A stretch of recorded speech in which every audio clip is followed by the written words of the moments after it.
welcome. My name is Danny Blair. I'm 55 years old and I live in the Ozarks Mountains in Missouri. When I grew up, I was taught how to hunt and fish. Continued that my whole life. Have showed many others how to hunt and fish through the years. I'm retired from the Missouri Department of Corrections, 27 years in maximum security prison. During that time, along with my other duties, I was a firearms instructor for a pistol, shotgun, and rifle, defensive tactics instructor, chemical agent instructor, and a CPR and first aid instructor, which I was certified for that through the Red Cross. Presently, I am retired, but I am a certified NRA pistol expert, and I'm certified to teach concealed carry weapons classes in the state of Missouri. I'm going to talk to you about a little bit of survival and something that may help you survive if things go bad, society breaks down, and it's something that most people don't think about or they shy away from, and that is traps. We all know that if bad things happen, we still need shelter, food, water, and safety. Well, traps can kind of help you provide safety and food at the same time. I'm going to show you a few of these traps and styles, and the reason most people shy away from traps right off the bat is because they consider them to be, they're scared of them, they're scary looking, they're dangerous, and they are dangerous. And I'm going to cover some of the ones that are dangerous and some of the ones that's not dangerous. This is a double spring seal trap. It has two springs on each side, the jaws, a latch, and a paddle. A lot of people think when you set traps that you go ahead and you just step on them, but that's not really how you set them. Set most of these traps, you just put them on your knee or your leg, and you break them down right there, because you can't always, the ground could be muddy, the terrain uneven. Once you do that, you break them down and get a hold of one of your jaws.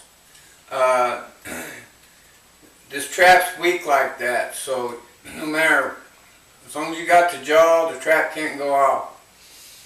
You put the latch over the jaw, you make sure the paddle has caught the latch, and you can let the trap go. Now this trap's ready to be set. Normally this would be used to catch raccoons, possums, or skunks. But through the history of myself trapping, a lot of times I've caught squirrels by accident, ducks, geese, without even trying. So really anything that walks around on the ground you could catch with a trap like this. This is a leg hold. Alright? Okay, that's one style. That's a 1.5 pound. This one here, I've already preset it. And all my traps, at least most of them, I already have a chain with a quick link on the end of it. So it makes it easy for me to move them, change their position. This is a 1 3/4 pound trap, or 1.5 pound trap. It's a little bigger than the first one I showed you. It's a double coil spring trap. This trap can be used for small mammals, even up to a coyote maybe. But again, anything that's walking around on the ground that could be food could be caught in this trap. Groundhogs, raccoons, you name it. Ducks, birds, squirrels. Okay? I'd already set this trap. Again, I want you to see that these jaws right here, the springs, the paddle, and the latch. Again, as long as I can raise this jaw up, set this trap off, because my finger's not in the way, nothing will happen. Okay? You just have to get comfortable using these traps. Alright, again, here's another leg hold. This one's getting to be about a 4 pound trap, mostly for, I use them for coyotes. But again, if things was bad and you was starving, or you really need to put a lot of food on the table, you can catch almost anything in this trap, even including deer. Alright? Now this is one of the more dangerous traps, or is the most dangerous trap. This is a box kill trap. Okay, to set this, we take this set tool. Now the reason traps are so good is, you know, when you think about putting food on the table, you think about hunting or maybe fishing. Well, your time is limited when you do that kind of stuff. Mostly you only hunt in the day, or when the weather's good enough to hunt, or at the right time. And you can go to one spot and you hunt in one spot. But when you set a trap and move on and set another trap and move on, if you set 12 traps, you have 12 basically people hunting for you while you're not there. That trap's hunting for you 24/7. It's hunting in the day, it's hunting in the night. It's hunting whether the weather's bad or the weather's good.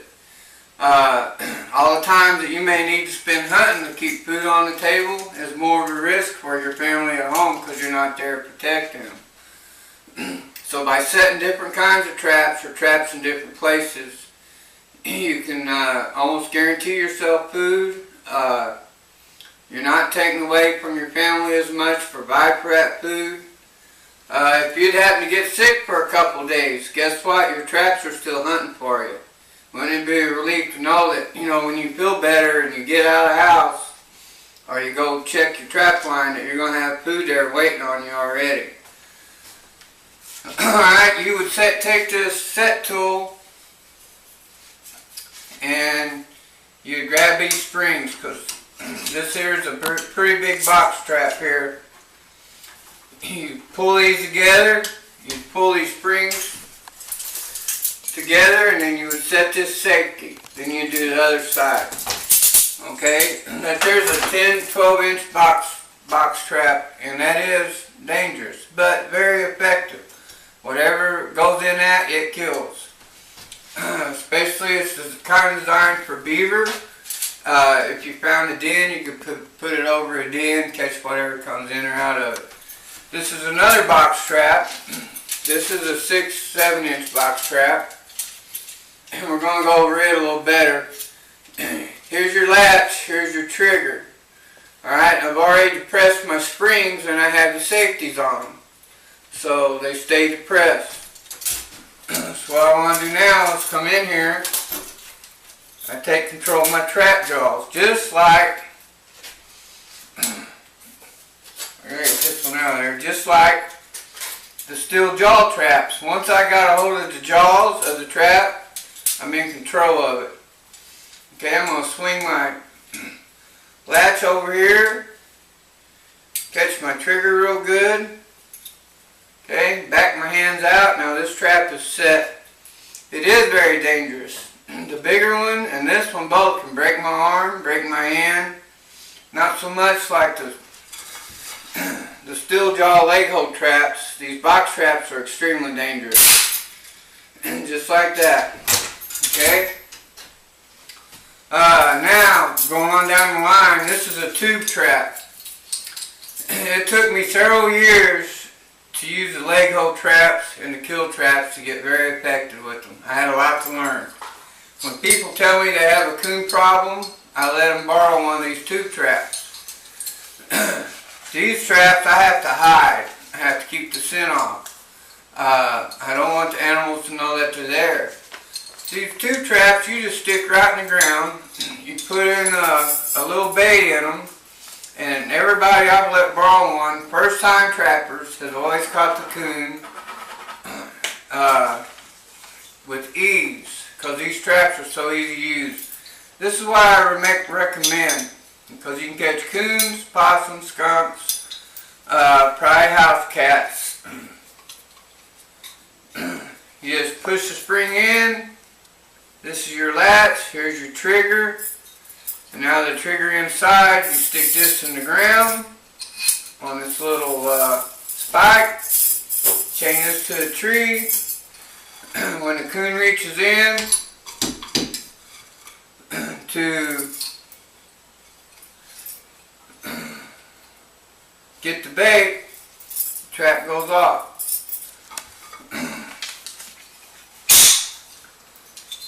The spring here will pin the coon's leg on the inside.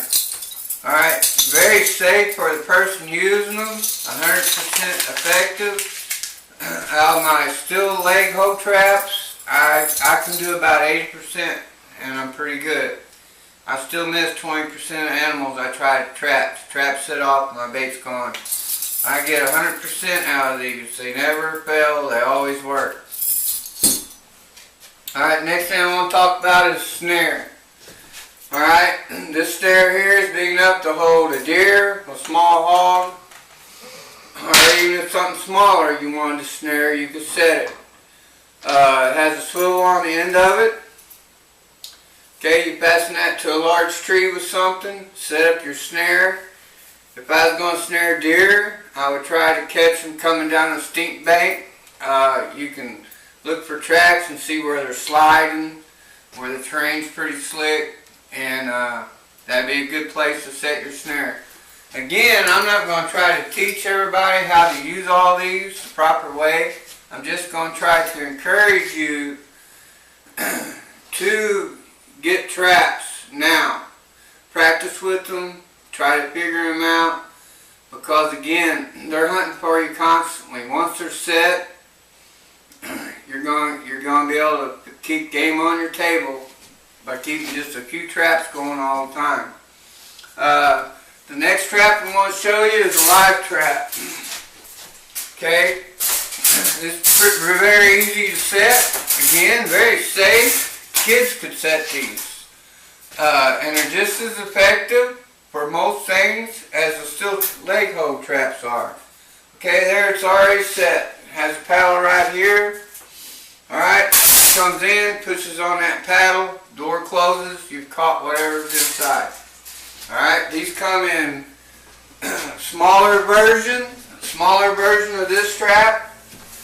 You can get them all the way down to about 10 inches by 6 inches. These traps, live traps, they come in very large versions. Alright.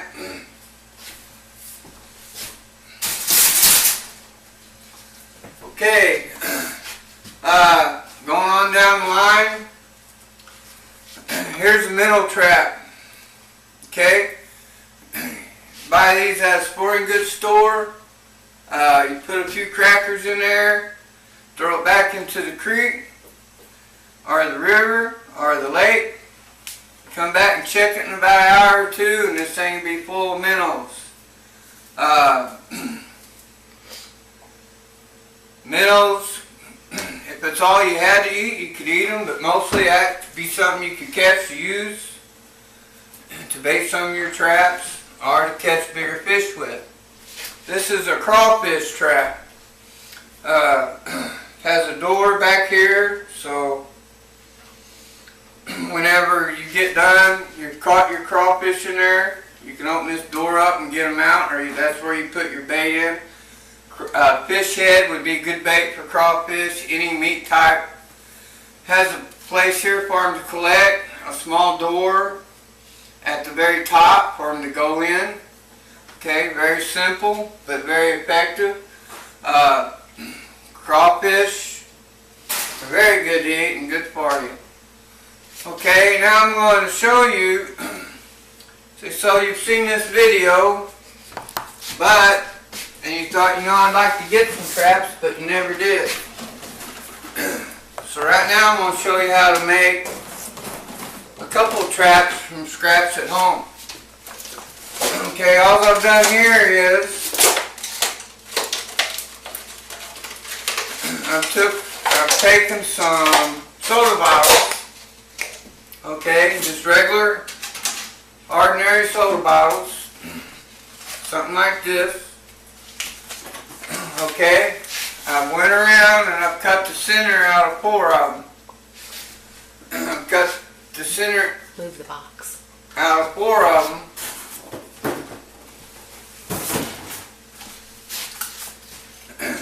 So you have something like this, alright? I took 2 of these are Cokes because I like the way the Cokes are shaped. And then these are going to make my collection tube and then my entrance. So I take the 4 bottles I've cut up, I insert one in like this. Alright, and I keep going down the line.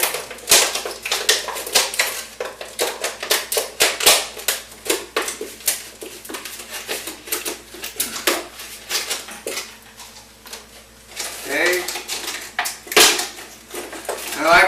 And like I said, this is something that you can make out of scrap that you have at home. Or you happen to find it anywhere that you would need to make a mini trap. If you can find old soda bottles.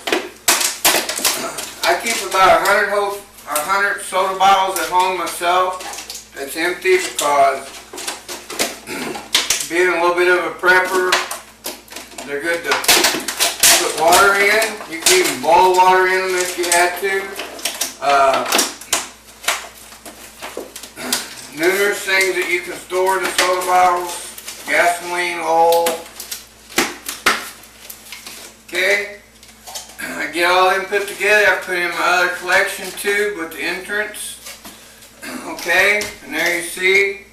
The next thing I do is I would take something hot like a Phillips screwdriver and I'd burn holes in my mental trap because the original mental trap has a lot of holes in it. You want it to be able to sink.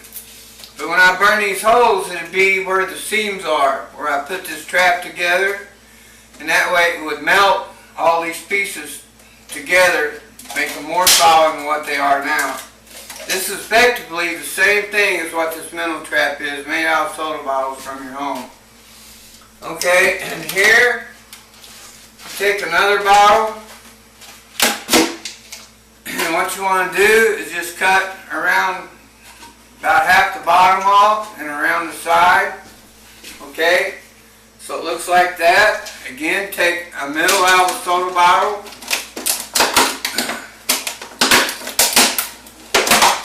And then when you push them together, basically that forms your collection tube. And there's your entrance, and this is an excellent crawdad trap. Again, you're going to want to burn some holes in it so it'll sink. And this is almost identical to the store-bought crawdad trap. Okay, the last thing I'm going to show you, this is a live trap that's been made from scrap wood from my house. The bottom and the 2 sides are about 30 inches long. Top's 27.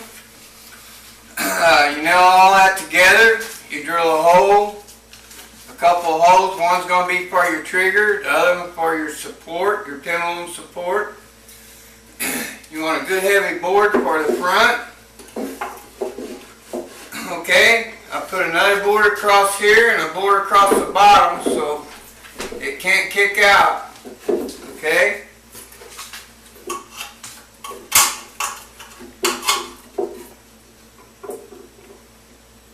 There we go. On the back I put a piece of wire, but you could use another board if you needed to. Once a rabbit, a coon, skunk, these are mostly used for rabbits, get into the trap, it hits the trigger in the back and the trap door closes. That's my video on survival.